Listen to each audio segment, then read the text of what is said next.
네, 내 마음 만지시는 하나님. 하나님이 내 마음 만지시면 다 끝난 거 아닙니까?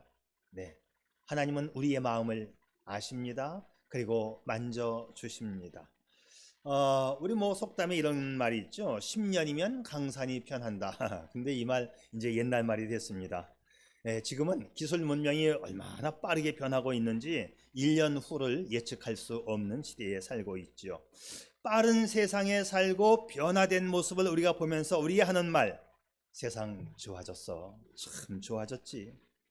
이 말은 먹거리가 풍부해지고 잠자리가 좋아졌다는 이야기예요. 이불거리가 예전부터 좋다는 얘기입니다. 많이 추워도 꽁꽁 싸매고 나가면 바람은 안 들어오더라고요. 참 옷이 좋아요. 시골 살 때, 학교 다닐 때 10리길을 산을 3개를 넘어 다니는 깡촌에 살았어요. 저는 얼마나 추웠는지요. 정말 그때 아무리 옷을 입고 싸매고 가도 무지하게 춥더라고요. 근데 저는 그래도 우리 어머니가 엄청 좋은 옷을 사줬는데 나름 우리 학교에서 제일 좋은 옷을 입고 다녔다고 그렇게 얘기를 하더라고요. 이천 시내에서 제일 비싼 걸 사갖고 온 거야 이게. 그래서 그거 입고 가면 아닌 게 아니라 친구들이 한번 입어보자고 이렇게 벗어달라고 했던 그런 정도. 근데 겉보기만 좋았지 엄청 추웠어요 그것도. 네, 그렇습니다. 지금은 먹거리, 잠자리, 입을거리가 예전보다 풍부해진 건 사실이에요. 그런데 잘 먹고 잘 자고 잘 입으면 세상 좋은 겁니까? 도리도리. 좋은 집에서 잘 먹고 좋은 옷 입고 자가용 굴리면서 살게 된 것은 맞지만 우리가 또 하는 말이 있습니다. 세상이 무서워졌어. 사람이 무서워. 세상이 힘든 것보다 세상이 무섭고 사람이 무섭다는 것이 우리를 더욱 무섭게 하고 있습니다. 힘든 세상이야 어떻게든 견딜 수 있지요. 6.25도 견딘 분들이 많잖아요 여기.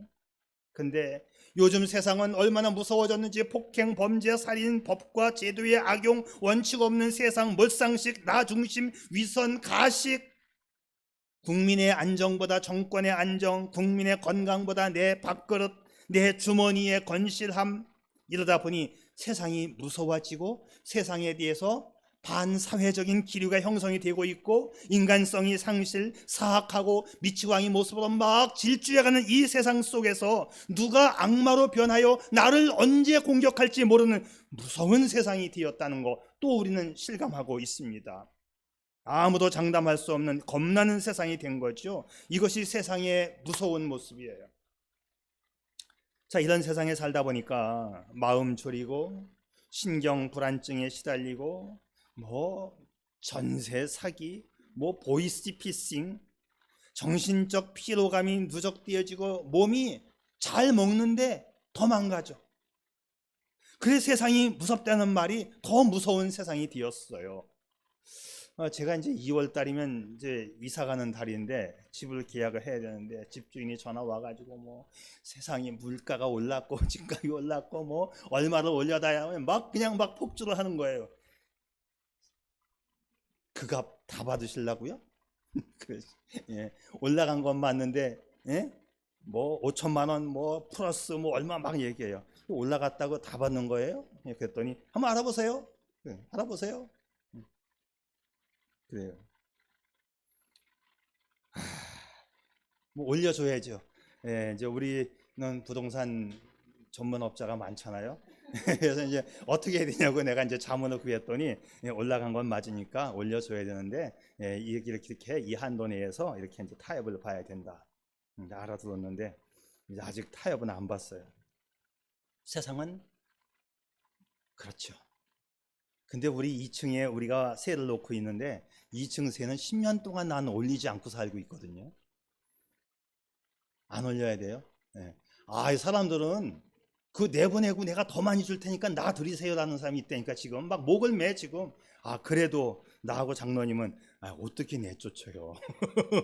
내가 바본지 내가 좋은 사람인지는 모르겠지만 세상은 지금 이렇게 돌아가고 있어요.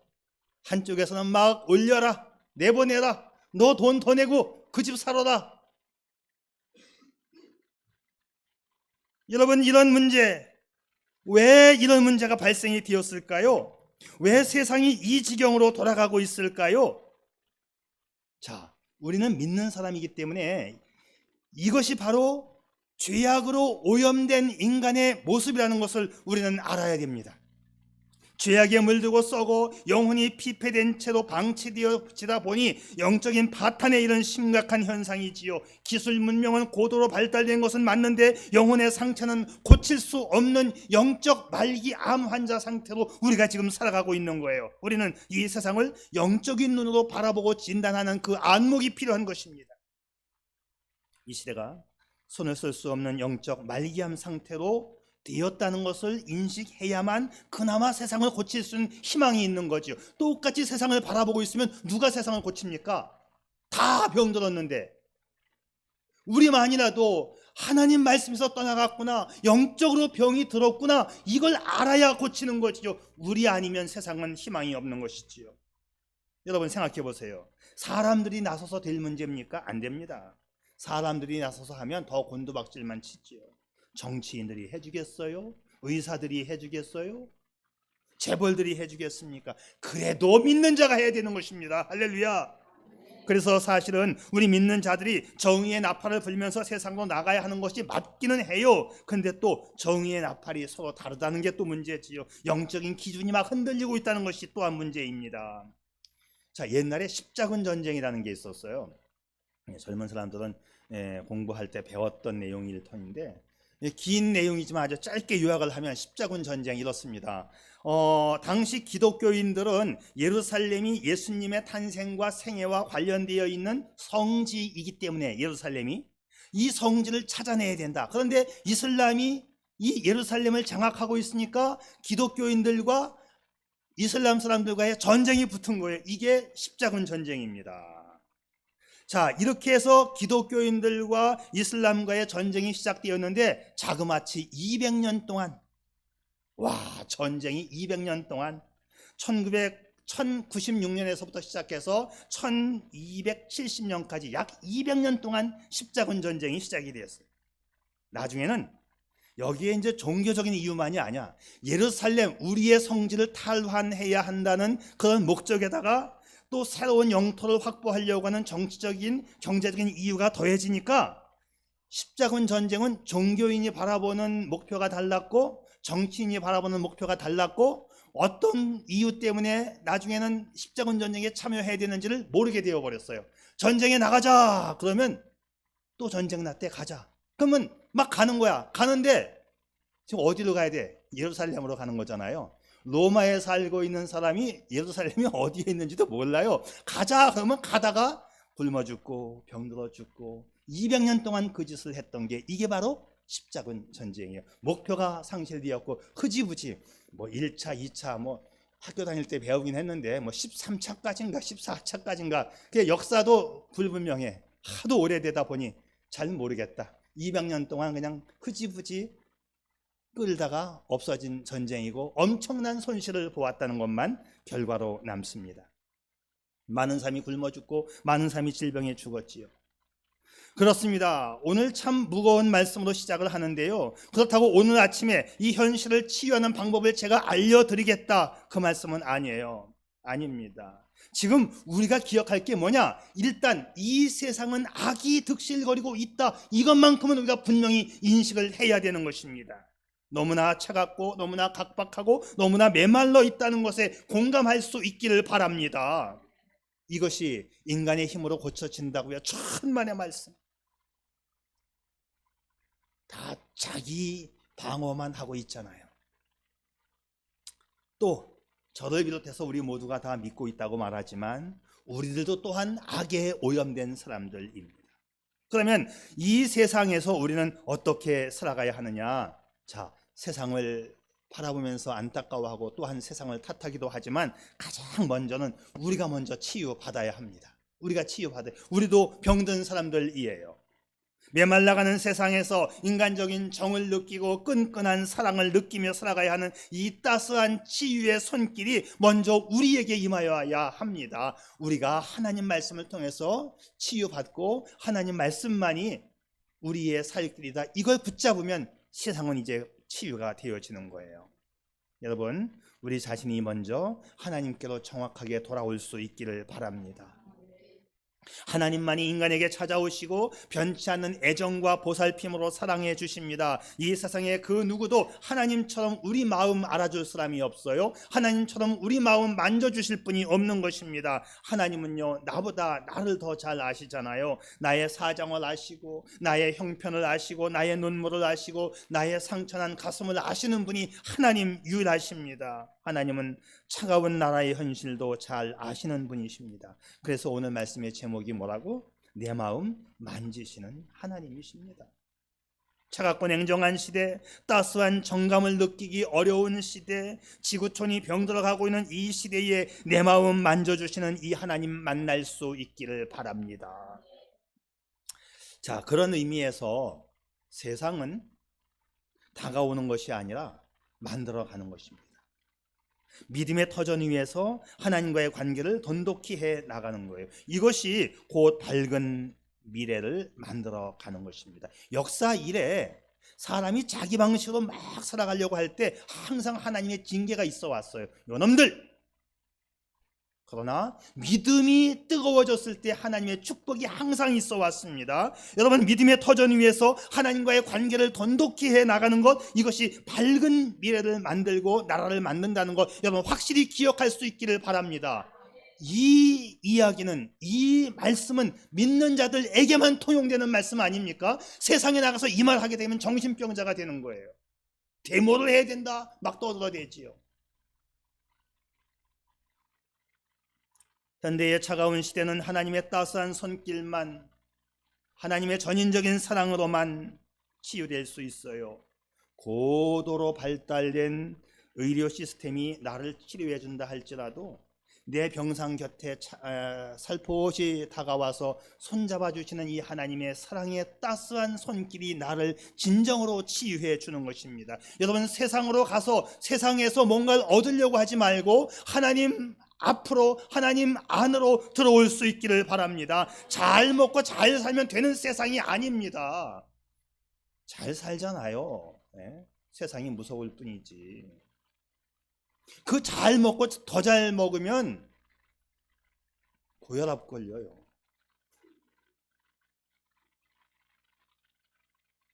그래요, 사람에게는 내 영혼의 창조자, 나를 만지시는 하나님, 그 전능하신 하나님의 손길이 더욱 필요한 시대 아닙니까? 오직 하나님에게만 치유의 능력이 있고, 그분에게만 회복의 능력이 있고, 그분만 나를 위로할 수 있고 나를 격려할 수 있고, 그분에게만 소망과 평안이 있기 때문이지요. 오늘 본문의 메시지 시편 68편의 결론이 아주 아름다워요. 다윗은 성전에서 위대하신 하나님을 만나는 체험을 하게 돼요. 그 하나님이 누구냐? 힘과 능력을 공급하여 주시는 하나님이시지요. 여러분, 오늘 우리도 주님 성전 나올 때에 여전히 힘과 능력을 공급해 주시는 이 하나님의 은혜를 만날 수 있기를 바랍니다. 자, 저는 오늘 우리가 주의 성전에 나오기만 하면 여전히 힘 주시는 하나님을 저는 믿습니다.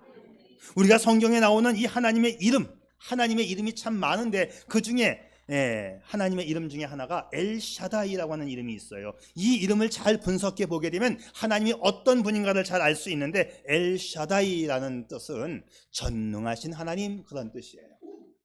창세기 17장에서 그때 아브라함이 나이가 99세가 되었는데 99세 된 할아버지 아브라함에게 나타나서 하시는 말씀, 나는 전능자야. 네가 99세가 되었지만, 네 아내가 80세가 되었지만 네 아내가 아들을 낳을 거야. 나는 전능자라니까. 이렇게 말씀해 주시는 하나님이십니다. 자, 그런데 조금 더 깊이 들어가면 샤다이라는 뜻이 무슨 뜻이냐 하면 가슴, 품, 이런 뜻이에요. 흘러넘치는 어머니의 젖가슴, 이런 뜻입니다. 히브리 말은 그 원어가 어떤 의미로 쓰였느냐, 그래서 몇 가지로 파생이 되어지는데 원어의 본래의 의미를 알게 되면 그의 속뜻을 알 수 있어요. 샤다이가 전능인데 전능이라고 번역이 되어지지만 어머니의 가슴이라는 뜻을 가지고 있다. 자, 그래서 그 앤드류 듀크라고 하는 박사는 그 엘샤다이의 하나님의 이름을 이렇게 아주 실감 있게 설명을 해줍니다. 우리 하나님은 모든 것에 관대하고 풍부한 능력을 가지신 분이십니다. 그는 가슴의 사랑으로 힘과 능력을 부어주시는 분이십니다. 엄마의 젖은 아기를 향하여 무한한 능력을 갖고 있듯이 하나님은 우리에게 힘과 능력을 한없이 부어주시는 분이십니다. 이렇게 설명을 했어요. 하나님은 신학적으로 전능하신 분 정도가 아니라 그 가슴에 따스한 사랑이 흘러 넘치는 주님이십니다. 그래요. 하나님만이 우리를 품을 수 있고 하나님만이 세상을 고칠 수가 있는 것이죠. 그래서 하나님은 그 어떤 것을 감당 못하시기에는 너무나 크신 분이에요. 그렇습니다. 하나님은 다시 말하면 못하는 것이 없다. 감당은 못하시는 것이 없다. 그런 뜻입니다. 우리를 그 다정한 가슴에 품어주시며 넘치는 사랑을 공급하여 주시는 우리의 하나님. 그래서 오늘 본문에서 자기 백성에게 힘과 능력을 주시는 분으로 찬양하고 있습니다. 오늘 이 아침 우리 모두 내 마음 만지시는 이 하나님으로부터 새 힘을 공급받는 은총이 있기를 바랍니다. 세상은 똑똑한 것, 지성과 이성으로 개혁하는 것이 아니고 하나님의 따스한 사랑을 체험한 사람만이 세상을 고칠 수 있는 거예요. 그렇기 때문에 우리가 먼저 하나님의 사랑을 받아야 되는 것입니다. 그러면 어떨 때 하나님은 나를 만져주시고 능력의 은총으로 함께 해주실 것이냐. 첫째, 하나님은요, 내가 지쳐있을 때 나를 찾아오십니다. 말씀드린 대로 현대인들은 육신적 과로, 정신적 피로, 그리고 이 세상에 대하여 지쳐 있습니다. 학생들은 공부하다가 지쳤고, 직장인들은 과중한 업무에 지쳤고, 사업가들은 힘겨운 경영난에 지쳐 있고, 엄마들은 자녀 교육에 지쳐 있는 이 시대 아닙니까? 그래서 이사야 40장에서는 이렇게 말합니다. 피곤한 자에게는 능력을 주시며 무능한 자에게는 힘을 더하시나니. 주님은 피곤한 사람에게 힘을 더하여 주시고 기운을 잃은 사람에게 기력을 회복하여 주시는 분이십니다. 특별히 성령님은 지쳐있는 자들에게 생기의 영으로 찾아오셔서 새 기운을 북돋아 주시지요. 오늘 아침 우리 모두에게 여호와의 기운이 넘치기를 축복합니다. 두 번째, 첫째는 내가 지쳐있을 때 새 힘을 주시고, 두 번째는 내가 고통스러워할 때 새 힘 주십니다. 우리 중에 어떤 사람은 고난이나 고통이 너무 큰 분이 계실 수 있지요. 질병이 점점 더 심화되는 분이 있고, 부부 관계가 더 악화되는 분이 있고, 자녀들의 탈선이 심각해지는 분도 있고, 건강의 컨디션이 점점 더 나아지는 것이 아니라 악화되는 분이 있고, 사업의 현장은 하루하루 악전고투의 연속이 되는 분도 있고, 어떤 사람은 사랑하는 분을 잃은 분도 있고, 어떤 분은 돈 때문에 우정이 깨지는 사람들도 있습니다. 가만히 생각해 보면 우리가 산다는 것 자체가 고통과 고난의 연속이 아닌가요? 맞아요. 이게 인생이에요. 그런데 우리 하나님은 우리의 고난의 현실을 방관하지 않습니다. 저와 여러분의 고통과 신음의 소리를 들으십니다. 세상의 쥐약이 아우성치는 소리에 귀를 기울여 주십니다. 나의 아픔과 고통과 신음을 감찰하시는 하나님, 그리고 그 하나님이 내 마음을 만져주시고 나의 작은 신음에도 응답하시는 우리의 하나님이시지요. 오늘도 여전히 연약한 나를 붙잡아 일으켜주시는 하나님이십니다. 세 번째, 하나님은 내가 한계에 부딪힐 때 새 힘을 주십니다. 때때로 내 나름대로 최선을 다해 보았지만 한계를 느낄 때가 얼마나 많아요. 내 역량의 부족함을 절감할 때가 참 많지요. 재수 삼수까지 했지만 성적이 부진한 건 어떻게 하란 말입니까? 남들보다 훨씬 더 열심히 일했음에도 불구하고 업무 실적이 오르지 않는 걸 어떻게 하란 말입니까? 아이들을 키우면서 엄마들도 어떤 한계에 부딪힙니다. 나는 역량이 부족한 여잔가 봐. 난 능력이 없어. 남자들 중에도 상당수가 외롭고 고독한 한계를 느낍니다. 더 이상 능력 없어. 난 불가능해. 절망감, 무력감에 빠지는 남자들이 요즘 얼마나 많습니까? 그런데 우리에게 힘이 되는 것은 이스라엘의 영웅적인 지도자인 모세도 자주 한계 상황에 부딪혔다는 것이지요. 근데 그럴 때마다 그 최악의 상황에 처할 때마다 하나님은 찾아오시고 새로운 힘으로 도와주셨다는 거예요. 자, 그러니까 인간의 위기라고 하는 것은 하나님의 기회입니다. 위기는 위험하지만 좋은 기회가 될 수 있는 것입니다. 위기 순간을 만났다면 여러분 하나님을 붙잡을 수 있기를 바랍니다. 위기 순간을 만났다면 하나님의 말씀을 따라갈 수 있기를 바랍니다. 세상이 지 맘대로 흘러가고 어수선한 것 참 가슴 아픈 현실이에요. 이 현실 앞에 우리가 눈 감자는 것이 아니라 정말로 피를 토하며 기도해야 되겠지요. 성장에 등장하는 믿음의 영웅들, 극한 상황, 불가항력적인 상황 속에서 한계에 부딪힐 때가 참 많았지만 그들은 하나님 앞에 먼저 나왔어요. 그리고 하나님으로부터 먼저 마음의 치유를 받았습니다. 욥이 그랬고, 야곱, 요셉이 다 그랬고, 다윗, 다니엘, 느헤미야가 다 그랬습니다. 그러나 그들은 자신의 무능한 한계 때문에 넘어지지는 않았습니다. 하나님을 붙잡았으니까 모든 역경, 모든 장벽을 다시 뚫고 일어설 수 있는 그 힘은 하나님이 주시는 능력 때문이었어요. 결국은 그들은 승리했고 결국 그들은 불가능을 가능케 했습니다. 하나님의 나라라고 하는 것은요, 말에 있고 이론에 있는 게 아니에요. 하나님의 나라는 능력에 있고 하나님을 붙잡는 믿음에 있고 말씀을 따라가는 그 힘에 있는 것입니다. 세상이 말해주고 있잖아요. 똑똑해서 된다고요? 천만의 말씀. 사람이 하면 된다고요? 천만의 말씀. 도망가집니다. 로마가 망하지 않을 거라고 생각했어요. 로마 가보세요. 그 당시에 뚫어놓은 길이 얼마나 잘 뚫어놨는지. 모든 길은 어디로 통한다? 그게 그 당시에 나온 말이에요.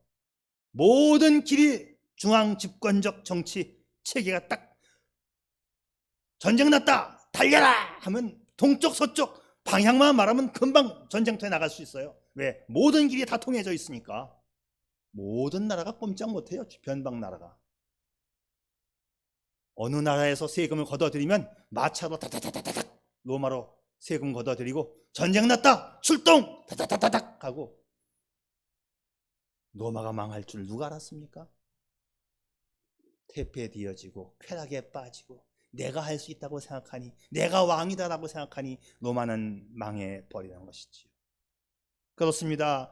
오늘 세상이 다 그렇습니다. 내가 하는 것이 아니라 하나님께로 돌아올 수 있기를 바랍니다. 우리 중에 시험 없는 사람 아무도 없어요. 이 세상은 험한 바다입니다. 전혀 뜻밖의 시험이 또 찾아올 수 있습니다. 건강, 재정, 직장, 인간관계, 결혼 문제, 부부관계, 고부간의 갈등, 이 수많은 일들이 계속 찾아올 거예요.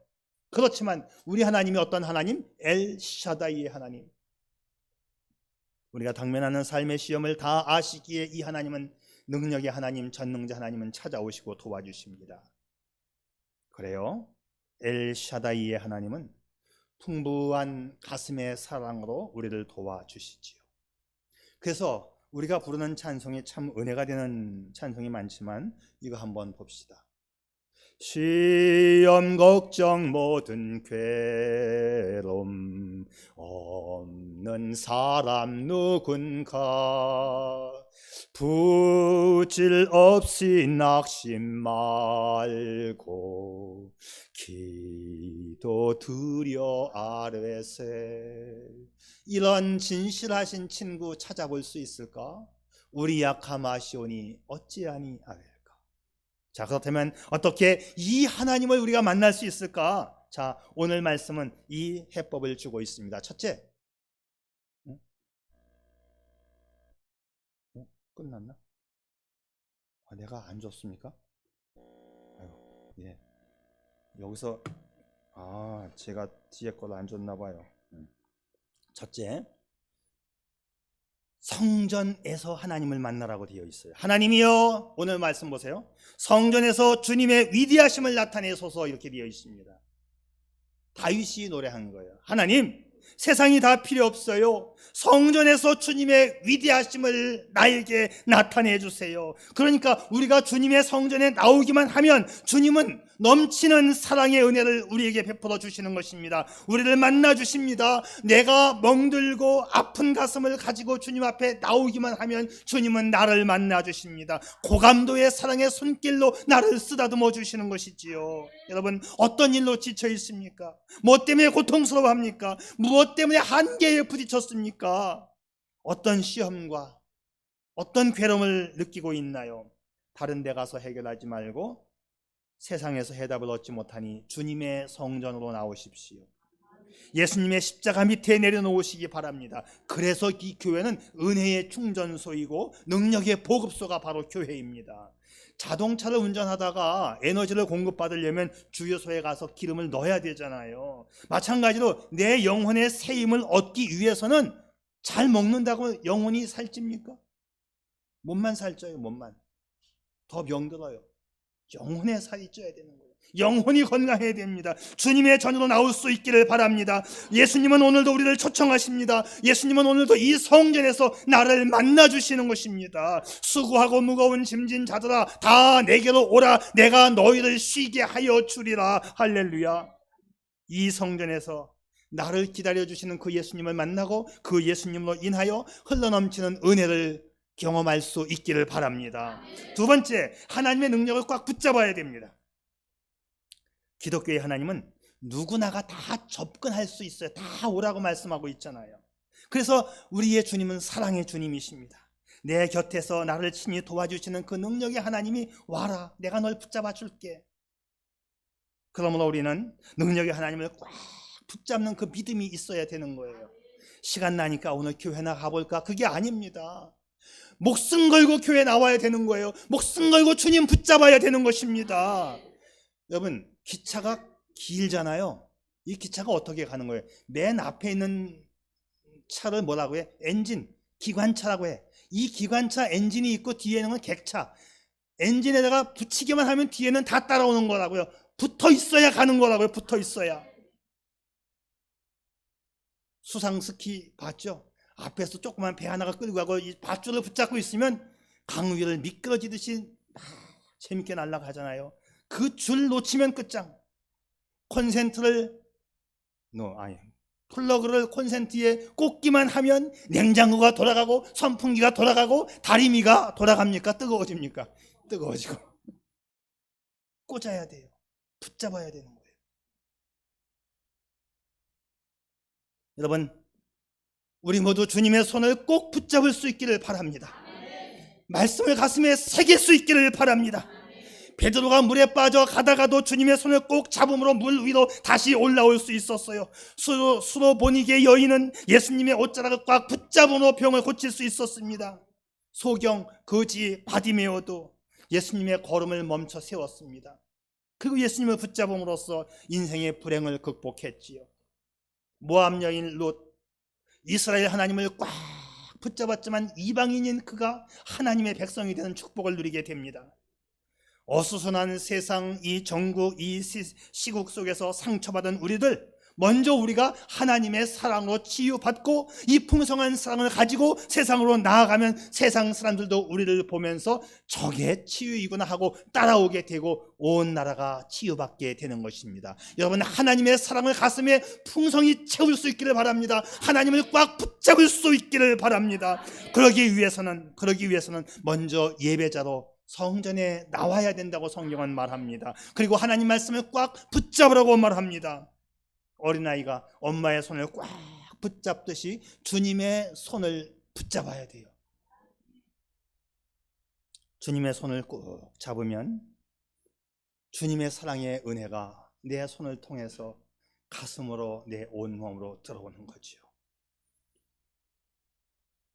주님여, 이 손을 꼭 잡고 가소서. 약하고 피곤한 이 몸을 폭풍우 흑암 속 해치사 빛으로 손잡고 날 인도하소서. 주님요, 이 손을 꼭 잡고 가소서. 여러분, 주님이 손 내미실 때 그 손에 내 손 맡길 수 있기를 바랍니다. 그리고 우리 또한 그 손을 꽉 붙잡을 수 있기를 바랍니다. 인생이 힘들고 고난이 겹칠 때 주님여 날 도와주소서 외치는 이 소리 귀 기울이시사 손잡고 날 인도하소서. 기도하죠. 기도하겠습니다. 여러분, 잘 사는 것은 잘 먹고 자고 입는 것으로 평가되지 않습니다. 무엇보다 무섭지 않은 세상에서 살아야 합니다. 우리에게 진정으로 필요한 것은 하나님의 평안이고 하나님의 넘치는 사랑입니다. 과로로 피로에 지쳐있는 당신에게 새 힘의 능력과 은혜가 필요합니다. 당신이 가슴 아파하고 고통스러워할 때 부드러운 손길로 어루만져 주시는 하나님의 사랑이 필요합니다. 당신이 최선을 다했음에도 불구하고 역부족으로 인해서 절박한 한계를 느낄 때 그 따스한 손으로 잡아주시는 하나님의 능력이 필요하지요. 당신이 원치 않는 여러 가지 인생의 풍랑과 시련으로 시달릴 때 주님은 사랑의 손길로 다가오십니다. 사랑하는 여러분, 오늘 아침 교회에 잘 오셨습니다. 성전은 은혜의 보좌입니다. 주님은 따스한 손으로 붙잡고 다시 마음의 치유를 받기를 원하십니다. 그렇죠. 이 성전에서 하나님 말씀을 붙잡음으로 치유받는 당신, 복된 당신이기를 축복합니다. 아멘. 아버지, 그렇습니다. 한탄보다 나를 바라보게 도와주시고 내가 하나님 말씀 앞에 바로 서 있는가, 오늘도 내 갈 길을 가고 있는가, 나의 믿음을 확인하는 시간 되어지게 도와주시고 말씀 위에서 하나님 붙잡고 치유받고 사랑받고 복받게 해 주시옵소서.